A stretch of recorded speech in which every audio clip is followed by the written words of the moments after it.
Hello everyone, मेरा नाम शिखा है एंड आज हम डिस्कस करेंगे यूपीएससी के बॉटनी ऑप्शनल के क्वेश्चंस।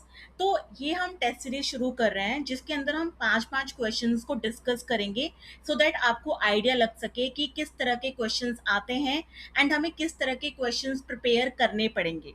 तो आज के जो हमारे पांच क्वेश्चंस हैं ये राइट हमें शॉर्ट नोट्स लिखने हैं जो कि 150 वर्ड्स में लिखना है। तो आपको वर्ड लिमिट्स भी ध्यान में रखना है कि it should not be more than 150 words.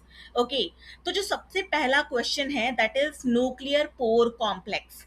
Okay, and the second is epistasis, third is synaptonemal complex, fourth is amphidiaploidy and fifth is lysosome। तो हम इन पांच क्वेश्चंस को डिस्कस करेंगे इन डिटेल एंड ये यूपीएससी में क्वेश्चन आ रखा है तो ये प्रीवियस ईयर क्वेश्चंस ही हैं। तो सबसे पहले हम बात करेंगे न्यूक्लियर पोर कॉम्प्लेक्स की। Just give me one second. Okay, तो हम सबसे पहला जो क्वेश्चन है that is nuclear pore complex, तो हम उसके बारे में डिस्कस करते हैं। तो न्यूक्लियर पोर कॉम्प्लेक्स कहाँ होता है? तो न्यूक्लियर पोर कॉम्प्लेक्स आपका बेसिकली न्यूक्लियस, आपका न्यूक्लियस की जो बाउंड्री होती है, जो मेम्ब्रेन होता है, जहाँ मेम्ब्रेन होता है वहां पे आपका न्यूक्लियर पोर कॉम्प्लेक्स प्रेजेंट होता है। जैसे कि ये आपकी न्यूक्लियर मेम्ब्रेन है, डबल मेम्ब्रेनियस स्ट्रक्चर होता है हमारा न्यूक्लियस। तो ये उसकी डबल मेम्ब्रेन स्ट्रक्चर है एंड वहां पे एक nuclear pore complex like structure होता है जिससे कि हम चीजों को ट्रांसफर कर सकते हैं। तो न्यूक्लियर पोर कॉम्प्लेक्स जो होता है वो एक प्रोटीनेशियस स्ट्रक्चर, प्रोटीन का बना हुआ स्ट्रक्चर होता है जो कि न्यूक्लियस और साइटोप्लाज्म के बीच मॉलिक्यूल्स को ट्रांसपोर्ट करने का काम करता है। जैसे कि ये आपका साइटोप्लाज्म है और ये आपका न्यूक्लियोप्लाज्म है, मतलब अंदर न्यूक्लियस के अंदर है। तो उनके बीच में जब ट्रांसफर करनी होती है चीजें तो वो कौन करता है? That is nuclear pore complex. Okay, and अगर हम बात करें न्यूक्लियर पोर कॉम्प्लेक्स का स्ट्रक्चर की, तो जो न्यूक्लियर पोर का स्ट्रक्चर होता है सबसे पहले तो आपका ये न्यूक्लियर एनवलप होता है। ठीक है, ये न्यूक्लियर एनवलप होता है कि जो कि डबल मेम्ब्रेनियस स्ट्रक्चर है। ठीक है, इनर मेम्ब्रेन होती है, अंदर की साइड जो होता है उसे इनर मेम्ब्रेन बोलते हैं एंड जो बाहर की साइड होती है उसको हम आउटर मेम्ब्रेन बोलते हैं। एंड इसी में आपका जो एनपीसी न्यूक्लियर पोर कॉम्प्लेक्स है वो एम्बेडेड होता है। ठीक है, देन उसके बाद आपको रिंग स्ट्रक्चर देखने को मिलेगा। ये आपको देखिए रिंग स्ट्रक्चर, न्यूक्लियर रिंग देखने को मिलेगा। तो ये जो रिंग स्ट्रक्चर है वो है क्या? तो जो ये एट फोल्ड सिमेट्री, मतलब एट फोल्ड सिमेट्री का रिंग स्ट्रक्चर होता है, मतलब कि जो स्ट्रक्चर होते हैं इसके एट सिमिलर पार्ट्स में अरेंज होता है। ठीक है, तो ये एट फोल्ड सिमेट्री का स्ट्रक्चर होता है। ठीक है, एंड इधर इसको nuclear ring and spoke ring assembly, इसको स्पोक रिंग असेंबली बोलते हैं। ठीक है, देन उसके बाद आपका न्यूक्लियोपोरिन्स प्रेजेंट होता है। तो प्रोटीन्स, जिस प्रोटीन जो एनसीपी जो प्रोटीन से बना होता है और उस प्रोटीन को ही हम न्यूक्लियोपोरिन्स कहते हैं। ठीक है, your nuclear pore complex is made up of protein and उस प्रोटीन को हम क्या बोलते हैं? न्यूक्लियोपोरिन्स। ठीक है, देन उसके बाद आपका सेंट्रल चैनल होता है। ये जो आपका सेंट्रल ट्रांसपोर्ट पोर्टर दिख रहा है ना, आपका सेंट्रल चैनल, तो ये एक तरह का चैनल होता है एंड यही यही अलाउ करता है आपके प्रोटीन्स को, आरएनए को न्यूक्लियस से अंदर या बाहर जाने के लिए। ठीक है, तो अंदर और बाहर जाने के लिए आपका सेंट्रल चैनल काम आता है। ठीक है, एंड साइटोप्लाज्मिक फिलामेंट। अब देखिए, जो साइटोप्लाज्म की तरफ है, जो साइटोप्लाज्म की तरफ आपको साइटोप्लाज्मिक फिलामेंट देखने को मिलेगा। ठीक है, एंड अगर आपको न्यूक्लियस की तरफ आपको न्यूक्लियर बास्केट टाइप का स्ट्रक्चर देखने को मिलेगा। तो जो साइटोप्लाज्मिक फिलामेंट्स होता है जो कि साइटोप्लाज्म की साइड पे होता है, ये इनकमिंग मॉलिक्यूल्स को इंटरेक्ट या गाइड करने के लिए, मतलब कोई भी अगर एलिमेंट आ रहा है तो उसको गाइड करने के लिए आपका साइटोप्लाज्मिक फिलामेंट होता है और वो उसको गाइड करता है अंदर जाने के लिए। ठीक है, एंड अगर न्यूक्लियर बास्केट की बात करें तो न्यूक्लियस की तरफ बास्केट लाइक स्ट्रक्चर प्रेजेंट होता है। ठीक है, न्यूक्लियस के साइड पे आपका बास्केट लाइक स्ट्रक्चर प्रेजेंट होता है।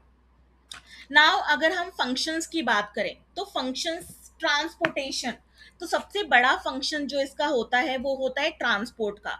तो सबसे पहली बात, प्रोटीन का इंपोर्ट, प्रोटीन को इंपोर्ट करना या एक्सपोर्ट करना, तो उस लिए प्रेजेंट होता है। एंड देखो यहाँ पे हमें सबसे पहली बात तो पैसिव डिफ्यूजन देखने को भी मिलता है, जिसमें एनर्जी नहीं लगती है एंड वो सामान इजिली इधर अंदर बाहर जा सकता है, तो दैट इज पैसिव डिफ्यूजन, उसमें कोई भी एनर्जी का इनटेक नहीं होता है। लेकिन लार्ज मॉलिक्यूल्स को ट्रांसफर करने के लिए हमें एक्टिव ट्रांसपोर्ट की जरूरत पड़ती है, एंड उसी के लिए हमें न्यूक्लियर पोर कॉम्प्लेक्स, एक पूरा एक डेडिकेटेड स्ट्रक्चर चाहिए होता है फॉर ट्रांसपोर्टेशन। ठीक है, अब अगर हम बात करते हैं, जब हम बात करते हैं प्रोटीन का अंदर आना, ठीक है, प्रोटीन इंपोर्ट की बात करते हैं, तो हमारे हम स्ट्रक्चर यूज करते हैं इम्पोर्टिन्स। ठीक है, उसके लिए एक स्ट्रक्चर यूज होता है इम्पोर्टिन्स। एंड प्रोटीन पे बेसिकली एनएलएस होता है, that is nuclear localisation signal. Basically होता क्या है, प्रोटीन पर प्रेजेंट एक स्पेसिफिक अमीनो एसिड का सीक्वेंस। ठीक है, I am repeating this again, protein पर प्रेजेंट एक स्पेसिफिक अमीनो एसिड सीक्वेंस या सिग्नल बोला जाए होता है, और जो इम्पोर्टिन होता है वो उसको रिकॉग्नाइज करता है एंड फिर उसी प्रोटीन को वो अंदर की तरफ खींचता है। ठीक है, अब अगर हम बात करते हैं प्रोटीन एक्सपोर्ट की, तो जो प्रोटीन होता है उस पे NES होता है, nuclear export signal, again amino acid signal, and वो डिसाइड करता है कि बाहर जाना है, एंड देन एक्सपोर्टिन उसको रिकॉग्नाइज, NES को रिकॉग्नाइज करेगा एंड देन प्रोटीन को बाहर की तरफ एक्सपोर्ट कर देगा। तो ये आपका इम्पोर्टिन एंड एक्सपोर्टिन होता है। ठीक है, देन उसके बाद ये इसका हो गया। एंड जो ये तो प्रोटीन के इनटेक एंड आउटटेक की बात हो रही है। इसके साथ साथ जो आपका न्यूक्लियर पोर कॉम्प्लेक्स होता है वो आरएनए के एक्सपोर्ट में भी बहुत बड़ा रोल प्ले करता है। For example mRNA, tRNA, rRNA, उसके लिए भी ये बहुत बड़ा रोल प्ले करता है। ठीक है, तो लार्ज मॉलिक्यूल्स को ट्रांसपोर्ट करने के लिए we need a dedicated structure which is nuclear pore complex. आप इसको सिक्योरिटी गेट बोल सकते हो या गेटवे बोल सकते हो ऑफ द न्यूक्लियस। ओके, तो ये रही बात हमारे उसकी न्यूक्लियर पोर कॉम्प्लेक्स की। तो हमने थोड़ा इसको जानने, इसके स्ट्रक्चर, इसके फंक्शन को समझने की कोशिश की है, एंड ये आपको आंसर 10 मार्क्स के अंदर लिखना है। तो and I told you the word limit 150 words. ठीक है, देन उसके बाद हम अब सेकंड क्वेश्चन पे आते हैं, दैट इज एपिस्टेसिस। एपिस्टेसिस का सबसे लाइक अगर हम बात करें एपिस्टेसिस का, तो ये जीन इंटरेक्शन है। ठीक है, जीन इंटरेक्शन है, इसमें एक जीन दूसरे जीन के एक्सप्रेशन को सप्रेस या मास्क कर देता है। ठीक है, तो you can also say that epistasis is when an unrelated gene modifies the phenotypic expression of the another gene। ठीक है, तो फॉर एग्जाम्पल, अच्छा, जिस जीन जो जीन दूसरे जीन के इफेक्ट को मास्क करता है, ठीक है, उसको हम एपिस्टैटिक जीन बोलते हैं, और जो सप्रेस हो रहा होता है, जिस पे इफेक्ट मास्क होता है, उसको हम हाइपोस्टैटिक जीन बोलते हैं। ठीक है, अब मैं आपको एक जैसे कि अब हम देखते हैं, ये एक एग्जांपल है। जैसे कि ए कलर है, जो अगर ए प्रेजेंट होगा, बिग ए प्रेजेंट, तो that is brown colour and which is dominant colour. ठीक है, वो उसका डोमिनेंट कलर है। एंड जो स्मॉल ए है वो उसका ब्लैक कलर है विच इज रिसेसिव। ठीक है, वो रिसेसिव कलर है। ठीक है, सी इज द पिगमेंट, ये एक सी एक अलग तरह का जीन है जो कि पिगमेंट होता है, अगर डोमिनेंट होगा तो पिगमेंट होगा, एंड स्मॉल सी पे नो पिगमेंट, रिसेसिव। ठीक है, अब हमने इनको क्रॉस करवाया, तो जब हमने क्रॉस करवाया तो सी सी अब ये जो बिग ए एंड ये वाला, इस पे फोकस कीजिए, ए ए ए सी सी सी, इसके अंदर क्योंकि ए है, ठीक है, वो भी बिग ए है, तो दैट मीन्स कि इसका कलर ब्राउन होना चाहिए। ठीक है, इसका कलर ब्राउन होना चाहिए, बट बट क्योंकि सी प्रेजेंट है, वो भी C small one, so that Y A का जो फंक्शन था ब्राउन कलर लाने का, उसने उसको मास्क कर दिया, उसने उसको सप्रेस कर दिया, एंड दैट्स वाई अब हमें अब ब्राउन कलर देखने को नहीं मिल रहा है।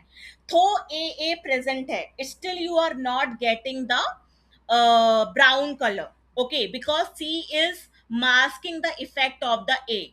तो ये आपका एपिस्टेसिस है कि आपके पास वो डोमिनेंट जीन है, लेकिन जब कोई दूसरा जीन उसको मास्क कर लेता है, उसके उसको उसके फिनोटाइपिक कैरेक्टर्स को एक्सप्रेस नहीं करने देता है, उसी को हम एपिस्टेसिस बोलते हैं। तो this is all about epistasis.